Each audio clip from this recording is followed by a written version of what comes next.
And of course, as usual, I don't have it ready yet. Welcome to the Zachrilege cast. Justin Scott, welcome back to the show. I was going to say, it's been a while. Yeah, I had you on like episode 63. I feel like it was 3 years ago, ish. That sounds about right. And in the meantime, we've defeated religion and all is good. So this will be a short interview, which is great. Great. So for the people who haven't checked out episode 63, which is, of course, your real coming out party, not the time you talked to Marco Rubio and maintain sanity. So how did you initially kind of become the face of the atheist voter? Yeah, it's, excuse me, it's kind of nuts. For one, I don't think I'm the face of it. I think I'm just a guy going out doing something that any of us could do. For some reason, I just really enjoy doing it. But, you know, I think living in Iowa right off the bat, that helped. That gave me, I guess, a leg up on most activists and most atheists around the country, because practically every candidate wants to come to every dive bar, dive restaurant, you know, sidewalk that they can find. So I read that Rick Santorum was coming to my town, and I decided to go visit him at a pizza shop, and the rest is history, as they say. Well, my suggestion, of course, you're able to talk to a lot of these candidates, is if you can't get close, you should just dress up like a giant American flag, because every candidate has to have one now. I don't know when that started. I mean, you've been in Iowa all your life, so you've seen these caucuses come and go from year to year, but it seems like they have to have a bigger one every year. Oh, yeah.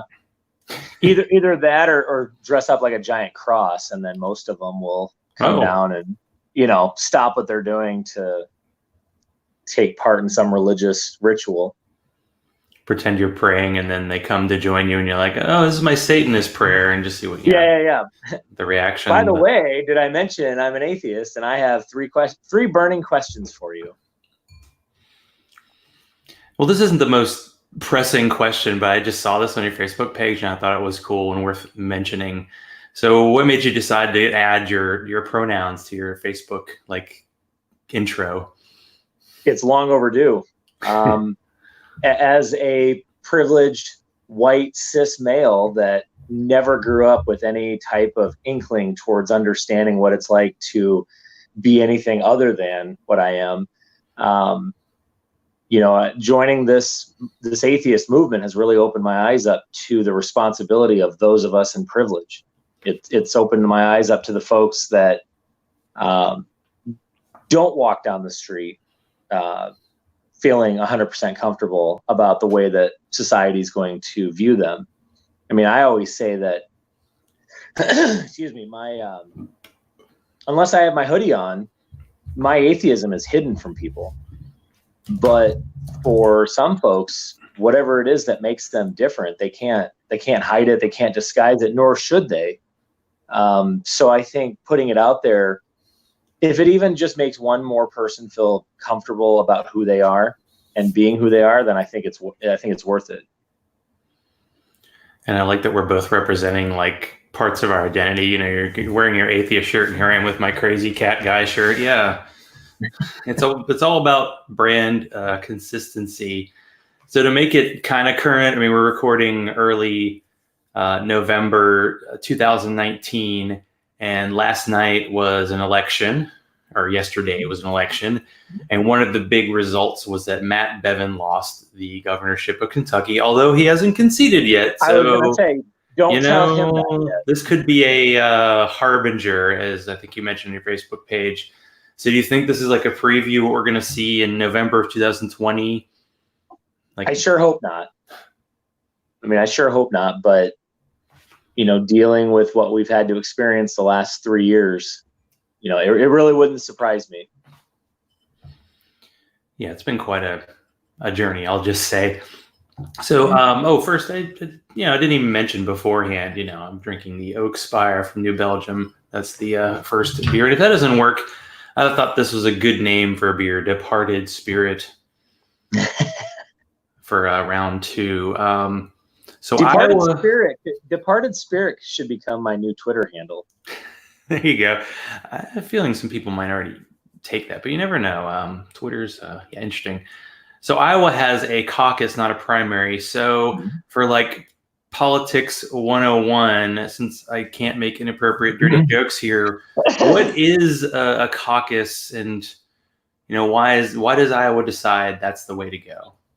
Yeah, so it's interesting. The first caucus I ever took part in, I think, was 2008, and it is absolute chaos. It's controlled chaos, and it's, in my opinion, it's much more a popularity contest with your neighbors than it is an actual, quote, vote. There's many different rounds to it. And so rather than, hi, I'm coming in and I'm the 150th person to vote, I'm going to place my vote and walk out. It's much more like, I'm going to stand in a giant room or a small room, depending on what town you live in. We're going to get into preference groups, which are basically, my clique. And we're going to stand there and support the hell out of our candidate and hope that they hit a certain threshold, like a certain percentage of the total number of people in the room.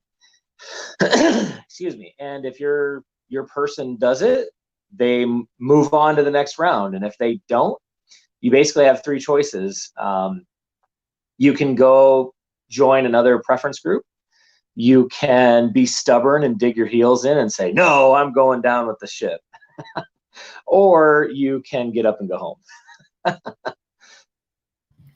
But is it just like a set number of people who, I guess, participate in this?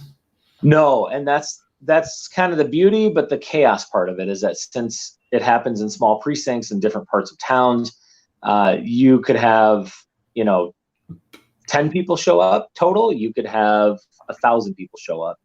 I remember in 2008, I was living in a much bigger town. I was living in a town called Waterloo, which had close to 70,000 people.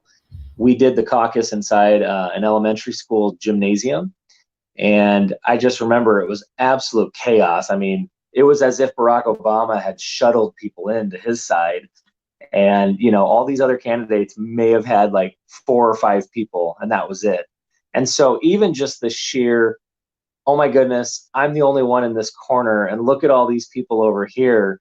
There's a little bit of, and I'm not a professor when I say this, but like the psychology of it, the sociology of it, the pressure of wanting to belong to a group, especially in front of your neighbors and your peers, people that are going to see you, afterwards.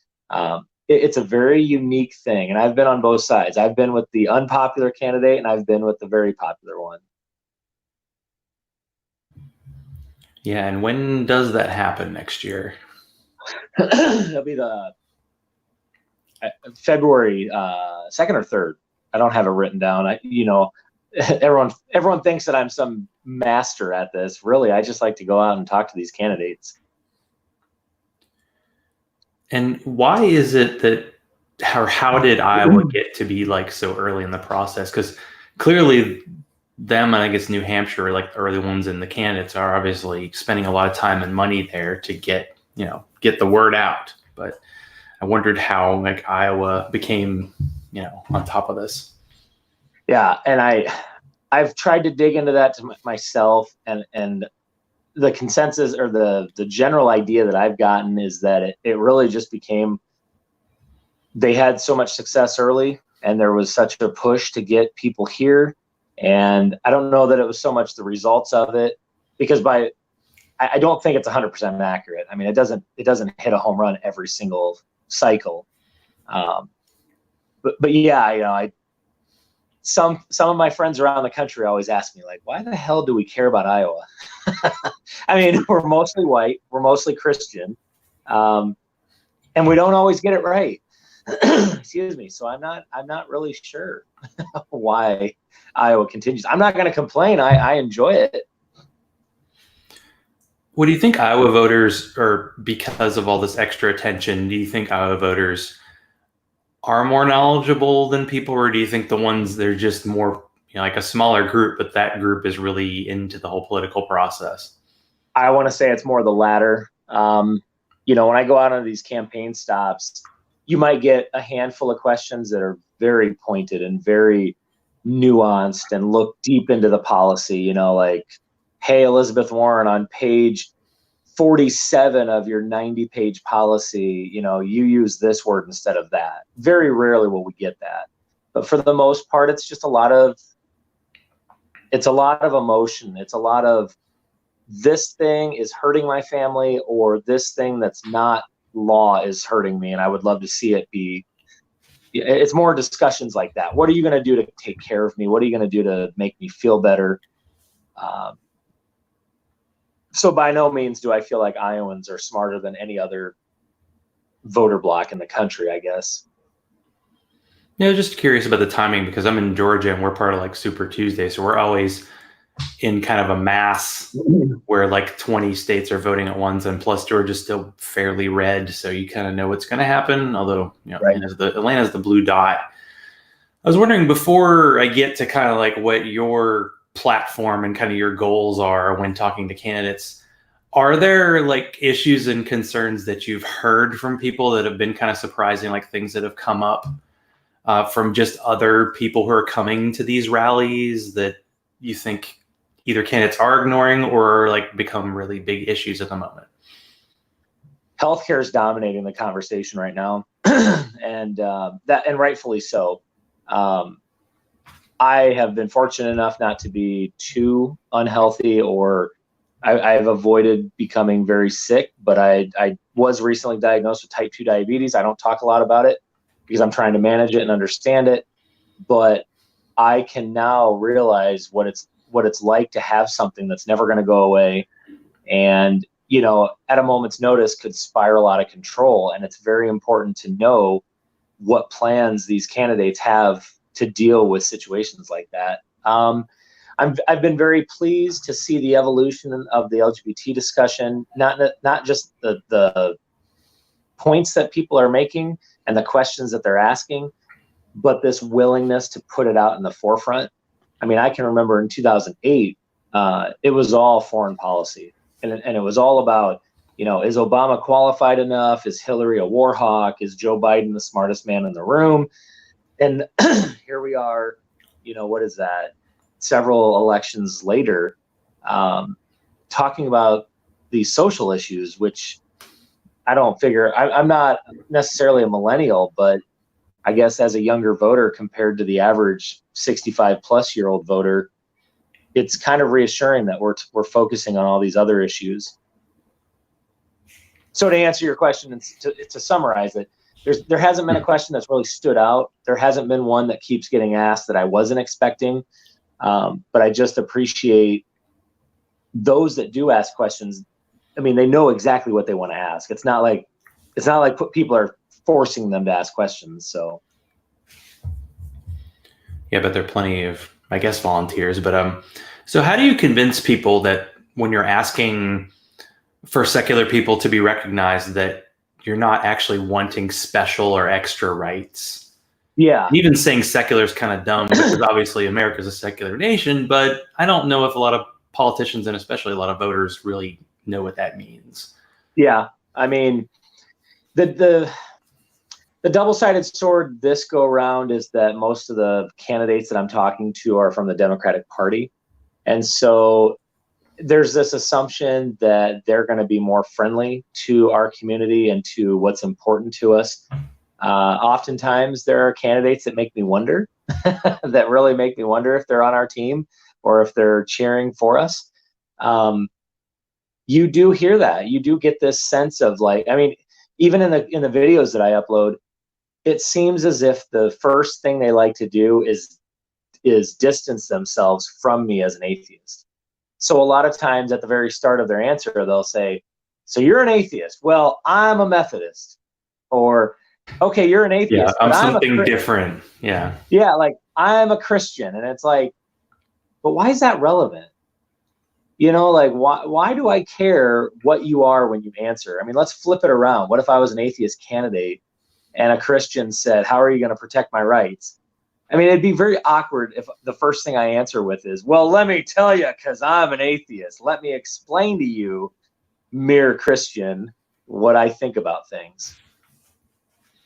Yeah, I wonder if have candidates, is that like a newer thing that candidates are doing, the the self-identifying, almost virtue signaling, like, don't worry about these little pesky atheists who might be able to swing the vote more than evangelicals. Sadly, we can't get our act together, but you're here to help us do that. So at least thank you for that part of it.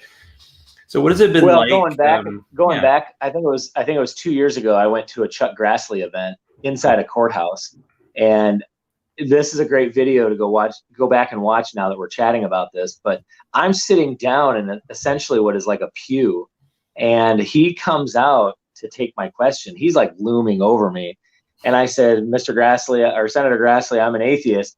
What are you going to do? Blah blah blah." And the first thing he says is, "Well, can I tell you what I believe?" I got some good advice afterwards. I was told that I should have said, "Why does it matter? Who gives a crap?" I mean, but what I did was I gave him his time, and I wanted to come across as respectful and nice to him. And I said, "Go ahead, tell me what you believe, sir." And he goes, "Well, I'm a Christian. I'm a Christian." And it's like, really? It means so many things to so many people, but it is like it's like an automatic applause line.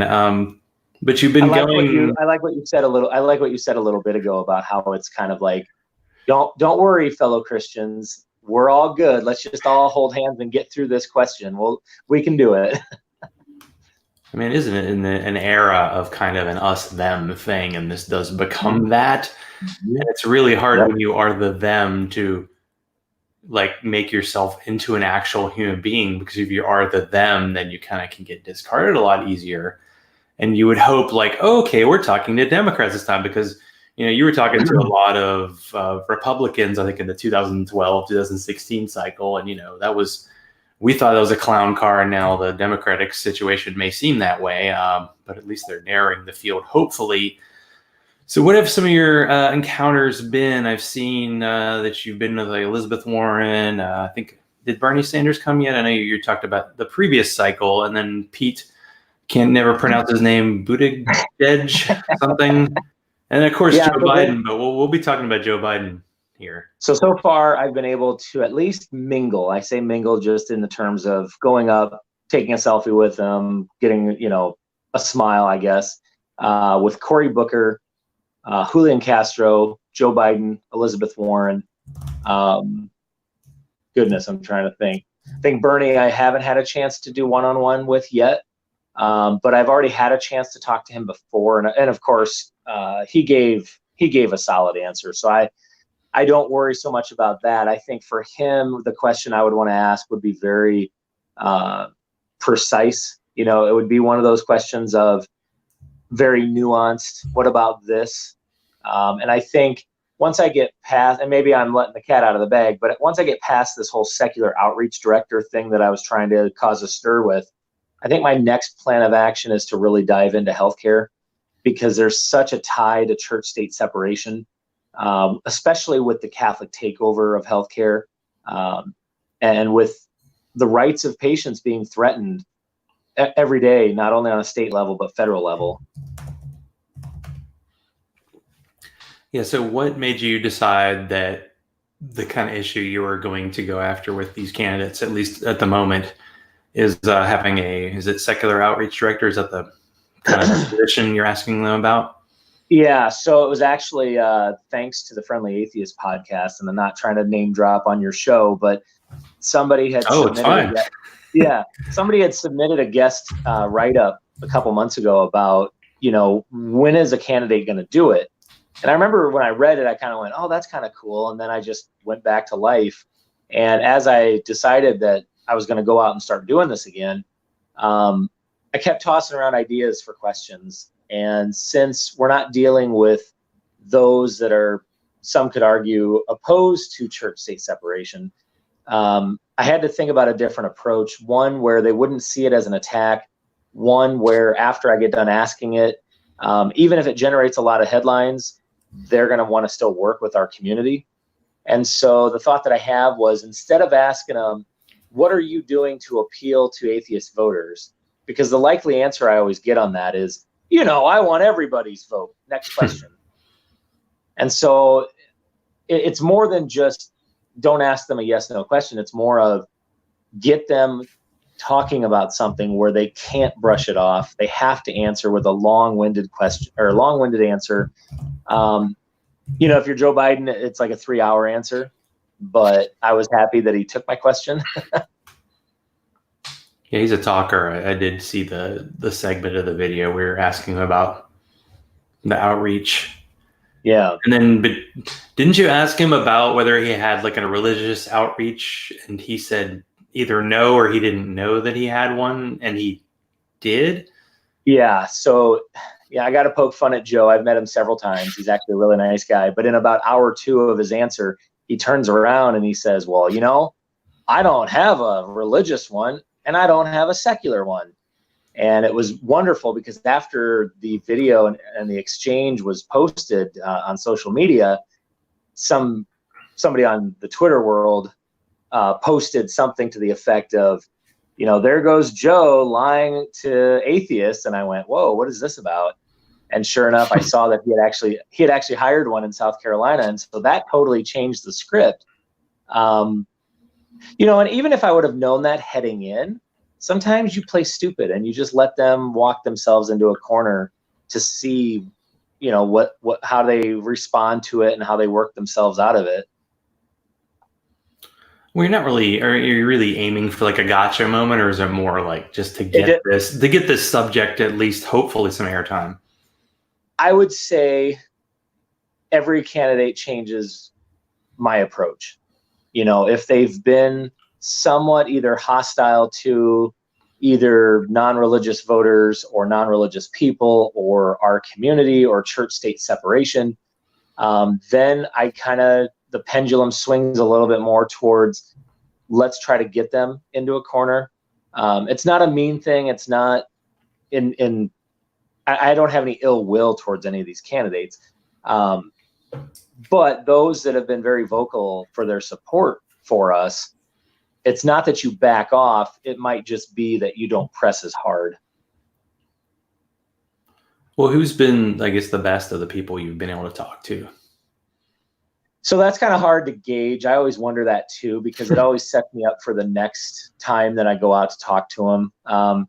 When I was able to ask Elizabeth Warren a question, her personality shone through and it really won over a lot of people. Oh my goodness, this is her talking. Oh my goodness, that's such a great question. I haven't thought about that. Like that was a positive. And then when she said, well, let me get you into contact with our Iowa directors and our Iowa staff, that was promising. But that was 2 weeks ago and I haven't heard anything back. I haven't received a tweet. I haven't received an email back from the campaign. I've sent private Facebook messages to their Iowa director. I haven't heard back. I don't even think they've seen my messages. So, you take that with a grain of salt. Was it a good response? Well, yeah, it made me feel warm and fuzzy, but nothing's come of it. Now with Cory Booker was the one where I didn't get a chance to ask him a very hard-hitting question, but he was very forthcoming in saying, atheists are good people, and I'd rather be around, a nice atheist, or how do you say that? A nice atheist versus a fake Christian or something to that effect. But again, I think some of these candidates are very polished. They know how to answer. They know how to make you feel warm and fuzzy. So yeah. Well, in the past, you mentioned that you talked to Warren and she said that someone from her staff would get back to you. Has there actually been an example in the past where someone said that and they've actually reached out to you, or have you just had to, reach out to people associated with the candidate to get any kind of response, to see if you can get any kind of dialogue going about what's going to happen? It's usually that, and I'll admit during the 2016 race, the only interaction that I had after the fact, I wouldn't call it an interaction, but it was when the Marco Rubio campaign appeared to rip off my video off YouTube of our exchange and then re-uploaded it to their YouTube channel as if it was their video. And then that's what helped it skyrocket, made it go viral. And then after that, they sent out a fundraiser email about our exchange, something to the effect of, Marco took on the atheist and you should help Marco defend defend our religious freedom against those atheists, like not realizing we would be the first group to stand in front of a church if the government tried to shut it down. So, well, I think God's punished Rubio for that, apparently. And yet he still tweets about him every day. He does. It feels consistent. I don't know.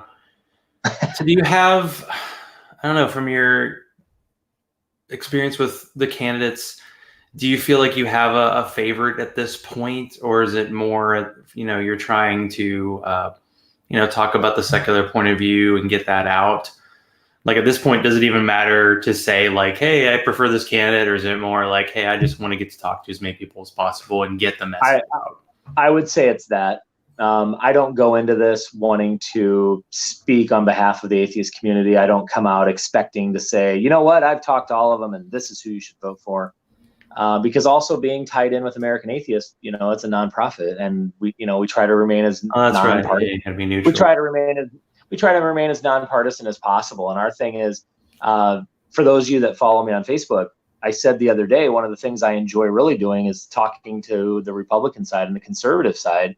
And that developed from going out to CPAC in Washington, D.C. a couple years ago and having this tremendous showing by young conservatives saying, oh my goodness, the atheists are here. Hell yeah, this is great. Like, where have you been all this time?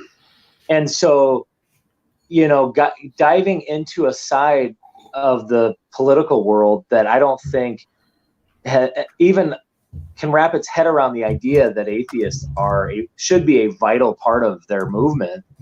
That's exhilarating. It's fun. A lot of people say, oh, you're walking into the lion's den. And I'm always saying, well, they're humans too. Like, we shouldn't give them a chance just because, we disagree with some of their policies and some of their platform. Now, I will say on record, because I'm sure the chat room will blow up, I stop up until the point of, I pump the brakes once the livelihoods of people are threatened. So when you have a movement or a party or certain candidates or elected officials that go from disagreeing about policy to all of a sudden threatening the existence of certain people, then the gloves are off. And at that point, it's not about being civil anymore. It's about making sure that they know that we're not going to tolerate it. But, I enjoy a good discussion and I enjoy planting those seeds. And if I obviously am not going to change their minds the first time, probably not the first 10 times, but if I can get even one conservative to come up to me and say, that makes sense. Like, what? There's 100 million unaffiliated atheist voters that don't have a political party, and all we have to do is appeal to them? Who would have thought? Well, that's a thing that is definitely worth discussion. Is America does seem overall like it's less religious, but religion seems to have a bigger part in politics than ever. Is there going to be a tipping point? Because it feels like politics really is kind of like following what people want, like maybe trying to tell them what they think, but ultimately if the people push back, they're going to be like, ooh, but they haven't gotten that pushback yet. So why is it that, from what your experience, of course, like, why is it that the religion is so intertwined in like all these political candidates? Like, because you've gotten it from Democrats this time as opposed to Republicans in previous, caucuses. To be very frank, because atheists don't get off their ass and do anything about it. And, I've been an atheist for 4 years and I've been in the trenches, and my resume speaks for itself when I say this. We are missing a tremendous opportunity to not just have our voices heard, but to literally kick the door down and say, guess what? We're here. Let's dance, let's do this, because I know that I'm doing something that most people gasp at and say, oh my goodness, like, don't you fear for your safety? Don't you fear for your family? And I'm always like, why? I mean, when you go to these events and half the room have cross necklaces on and a fourth of the room are still wearing a t-shirt from their church, why the hell can't we go in there and rock a shirt that says, I mean, obviously you're not going to wear a shirt that says F your God, or the Marilyn Manson shirt, God is a C, but at the same time, I mean, why can't we go in there and demand a whole bunch of answers? And One of my dreams would be to hold a secular town hall where all we focus on are church-state separation issues. That I think that would be a highlight of mine if I could ever pull it off, because it's a perfect question. Why does it seem like, even though the numbers are showing that religion is declining, why does it carry such such big influence in politics? And, don't get me wrong, some of it is systemic, some of it is incorporated into the system. If you've watched The Family on Netflix, I mean, that shows you just how influential, the religious right has been, and the system and the networks they've been able to build. But come on, we have to start somewhere too. I mean, we need to get out there and be heard in numbers. I mean, I enjoy going out and doing what I do, but boy, it would be fun to show up with a posse. It'd be fun to show up with 5 or 10 of us and scatter us through an event, or have a candidate where every single location they stop at, they get confronted by another atheist. And that so far hasn't happened. And that's my dream. And that's one of the reasons why I appreciate you and bringing me onto the show. I really want to challenge everybody watching to go out and bird dog is what we call it, where you go up and ask a candidate a question. Go up and bird dog once. Send me the video privately if you're not sure. Like, did I do good? Did I do well? How can I improve? They're not going to bite your head off. But if they do, keep rolling. I mean, if it's possible to roll video without a head, that was a really bad joke. Nobody laughed. You didn't even laugh. But seriously, like, if they rip your head off, keep rolling, because that's good stuff. Mm-hmm. And that could be what generates more interest in this.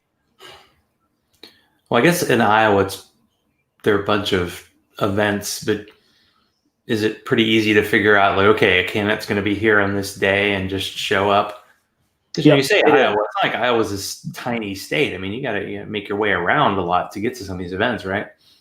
Well, in my state, it takes about 3.5, 4 hours to get from one side to the other. So it really isn't that big. We've got a couple major newspapers that will track who's going to be in town, where they're going to be at, what time they're going to be there. Most of the events are free. Most of the events don't even require that you sign up, which is pretty sweet, because then you fly under the radar and you don't give their staffers a chance to identify you as, possibly somebody who's going to, shock the system, I guess. But and my thing has always been just get there, get a good spot. Lately, if you've noticed, I've tried to be behind the candidates. I never did that in 2016. I always tried to be, facing them. But the thought that I have is, if I don't get to ask a question and I don't get a chance to interact with the candidate, at least maybe me in the sweatshirt can be in the background. I was joking with leadership at American Atheist either today or yesterday about, we should just do the street crews like the giant neon green, with reflectors and stuff. Because then you could always say, I can't read his shirt, but that's him right there. Well, it's one way to do it. I mean, so that shirt, where did you get it? Or the hoodie, I guess. Yeah, so this hoodie is an official American Atheist hoodie. It says, "This atheist votes." It's for sale on American Atheist website. I'm not getting paid to say that or to push that. I fell in love with this hoodie back at the Oklahoma City National Convention, and I don't think I ever really got to wear it. Just, summer months, and I didn't have candidates to go out and bird dog, and then they just all started showing up. So I figured I'd start rocking this thing. Well, were you kind of mentally like fist pumping when you saw like the Christian kind of articles that came out when you asked Elizabeth Warren about the secular outreach director, and the articles were like so bad that she even said that she was considering it? I used to, when I first got into this, I thought that was the end of the world. Oh my goodness, a Christian religious news outlet wrote something and it was critical of me. And then after about one article, I said, you know what, this is fantastic, because to the moderate Christians, to the progressive Christians, to those that are willing to rally alongside of me, they laugh at it and they say, that's not my kind of religion. And don't get me wrong, I'm as anti-theist as they come. I mean, I despise religion. I wish it would just disappear, but that's not realistic. So we've got to do with what we've got. And so, I chuckle. I think the most egregious headlines came when I delivered a prayer at the state capitol in Des Moines. There were a couple that I remember that one said I delivered a bizarre invocation. And, I love it. It fuels me because I figure, when I start getting featured on Dead State and some of those other slightly conservative leaning websites, you've done something to get their attention.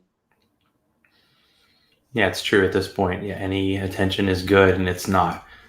If they're going to try to make you look bad, it's like, okay, it doesn't really matter because they're just, going for culture warrior points. If I can go back to CPAC, if you watch the video that Samantha Bee's show did on it, there is a young woman that gets interviewed where I helped set this interview up. I said, I want to find somebody that's young, that's conservative, that supports us being there. And they were very willing to be on camera. And you could just tell even in the show how excited they were that we were there. And so when I see these negative stories, so-called negative stories, I also imagine that the next generation of conservative atheists are sitting there laughing at that, saying, that's what the party used to be. That's what the movement used to be. And it's time that the old boomers, okay, boomer, get out of here and get out of this party so that us more, I'm going to be careful how I say this because I'm sure the chat room will blow up, but us more rational voters, because I know some on the left don't think that those on the right are rational at all, but for the sake of this discussion, they're sitting there saying, okay, move on. Your time is done. It's our time. And we're atheists. So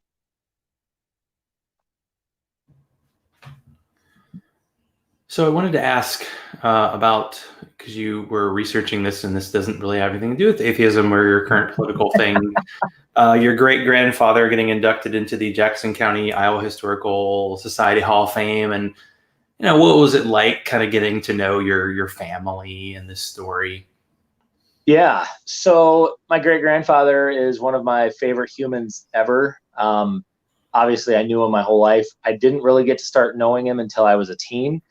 And then he died when I was 18. And so I knew him as the grandfather. When you walked in, you were called Buddy Boy, go get a pop from the fridge. Let's sit down and watch the Cubs. Now, mind you, this was back when the Cubs were horrible. And some would argue they're back to being horrible. But, it was more about Harry Carey, and it was more about the Ivy, and it was more about they're just on, so we're going to watch them.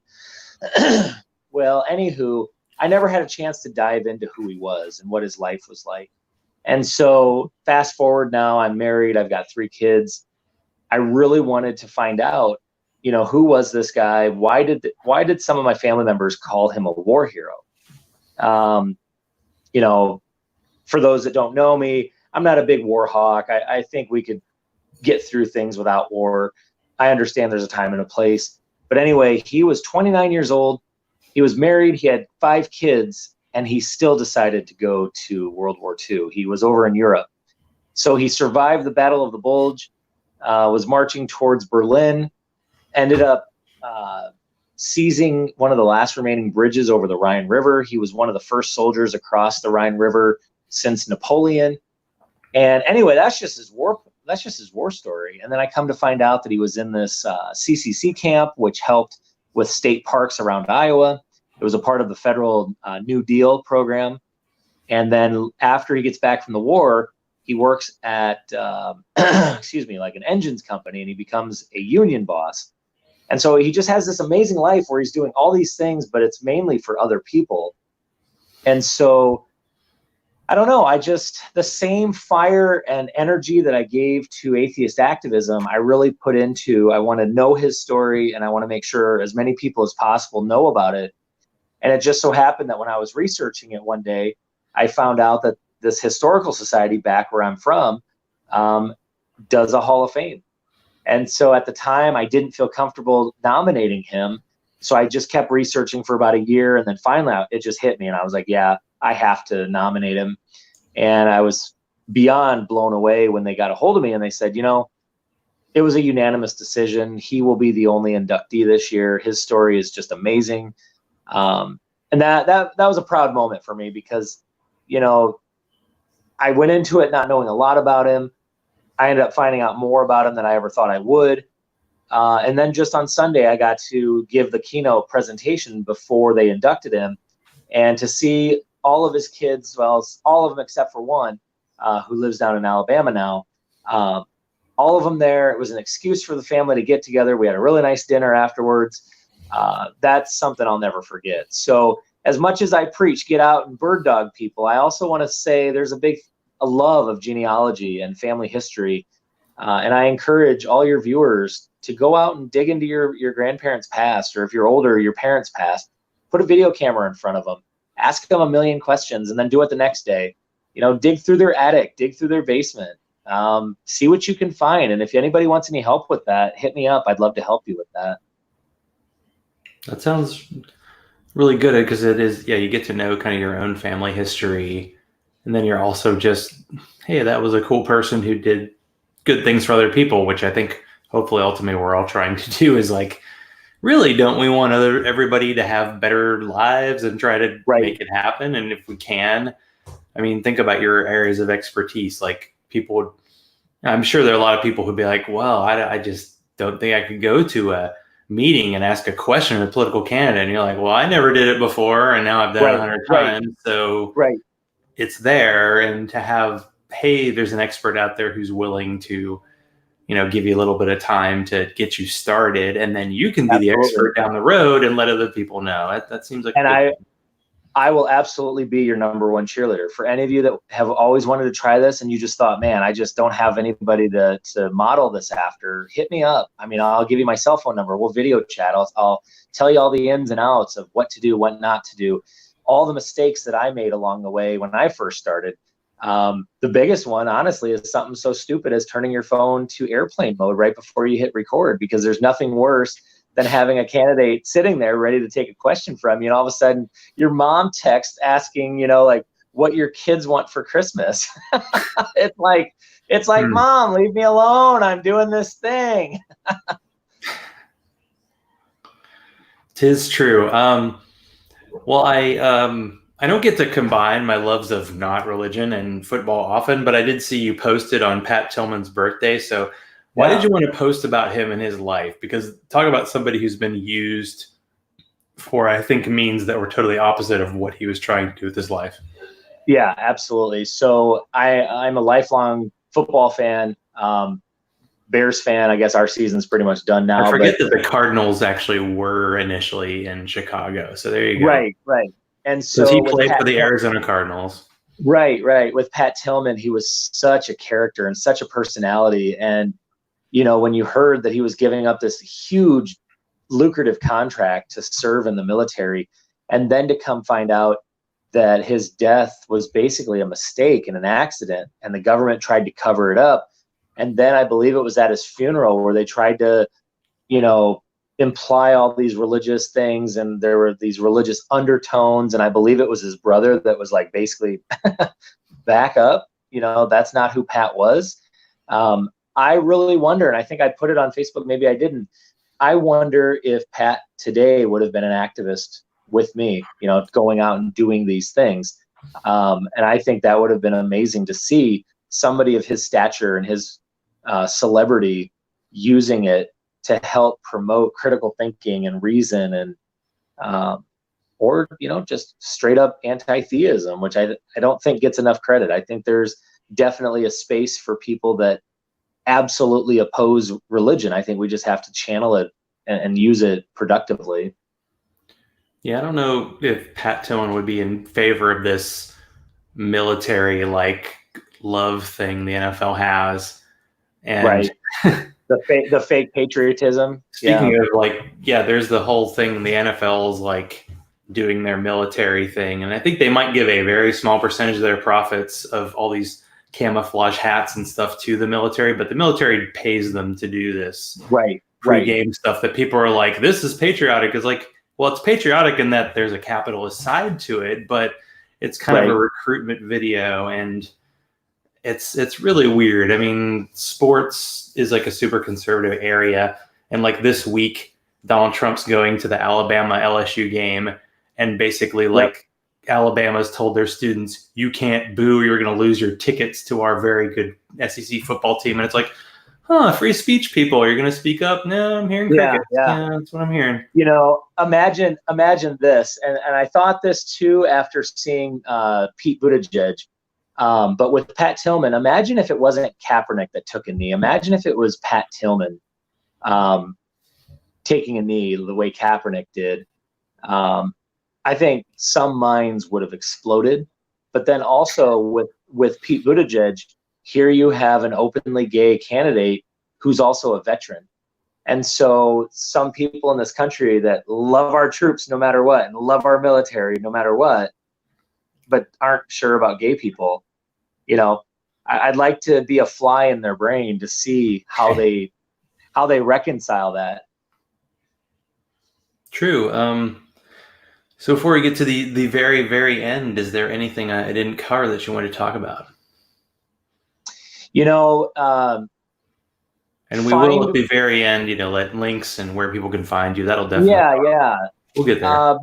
My biggest thing is, it's very odd for me to be known as that guy, because growing up, I was not that guy. I was the guy blending in with everybody else. And so when I took a chance and I went out and tried this and then fell in love with it and realized what I'm doing is not hard. What I'm doing doesn't require any special training. You literally, you have the technology to do this. Just stick a camera in front of somebody's face. I mean, they're used to it. That's what they run into all the time. It's exhilarating. And especially, and in either way, people always ask, oh, you didn't get a good answer. How does that make you feel? Was that a wasted trip? And I'm always like, every chance I get to have this sweatshirt photographed, included in the conversation, hell, even a selfie with a candidate with this shirt in the picture means the world to me, because I remember what it was like realizing I was an atheist and going, oh my goodness, how am I going to tell my family? How am I going to tell my friends? I'm a business owner. How am I going to come out and be public about this? Because it's so important to me. And now I hopefully am motivating others around the country to want to just say, you know what, screw it. I'm going to do that. I'm going to put a hoodie on. I hate to I hate to use too much hyperbole here, but this hoodie to me is like a cape. Like, for some people, they're very insecure if they don't have a hat on. But boy, once you put a hat on them, then they feel comfortable. For me, this hoodie does it for me, because it's my way of walking into a room and saying, what up, y'all? My opinion matters. Like, I'm an atheist, and if you don't like it, tough crap. Like, that's your problem, not mine. And I'll tell you, I went and voted in our city election. Was that yesterday? And I actually had somebody come up and say that they were that they knew a closeted atheist, and they were just so tickled that I would wear this in public. And I live in a small, white, conservative Christian town of 1,000, 2,000. And so for them to respond to my sweatshirt positively, it just reminded me of the importance of just sticking your neck out. Surround yourself with very strong-willed atheists. Surround yourself with myself. That are willing to reassure you and say, listen, no matter what happens, I can't be there physically, but I'm a phone call away. I'm a video chat away. You've got this. You can do this. I guess that's my biggest thing is I'm just a regular dude wearing my hoodie, trying to make a difference. And literally anybody who, I think a lot of atheists have had that thought, like, I'm the only one.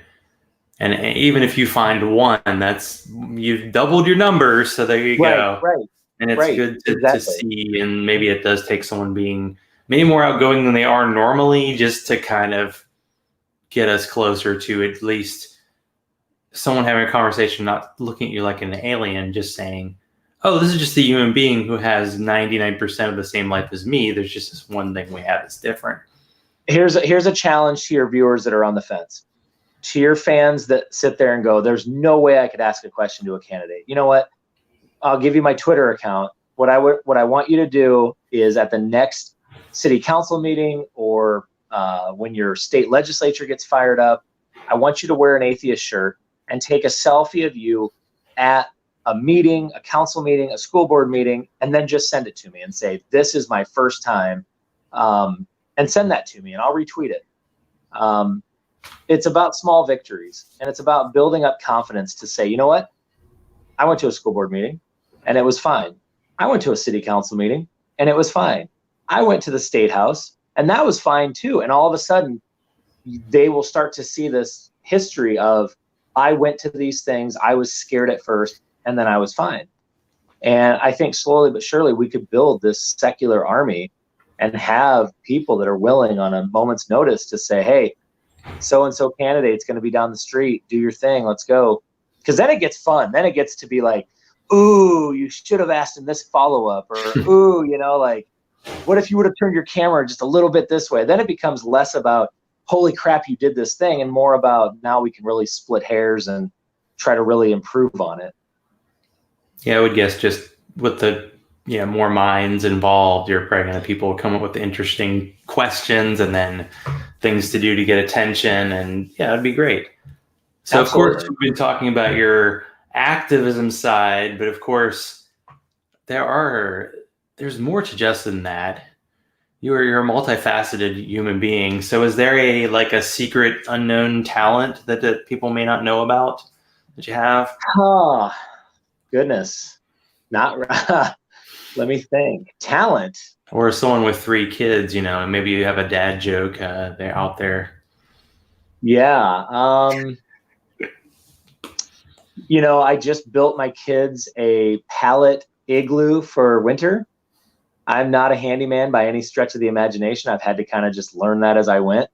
I rounded up about 10 pallets and put it into the shape of an igloo, and we stood outside yesterday and froze. And, my drill died, of course, because that's what happens in my life. The drill's never charged all the way when you need it. No, I'm a very boring, my life seems crazy, but, many, many nights I just sit and I just watch sports or watch TV with my wife and then go to bed. I'm actually pretty boring. We have to be able to wind down sometime, and I don't blame you for that. So where can people find you online?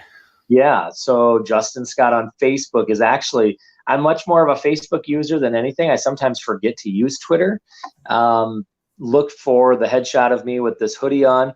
Otherwise, on Twitter, I am Iowa Atheist 247.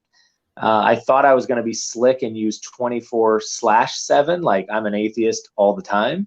And Twitter said I couldn't use fancy figures, so I had to be 247, I guess.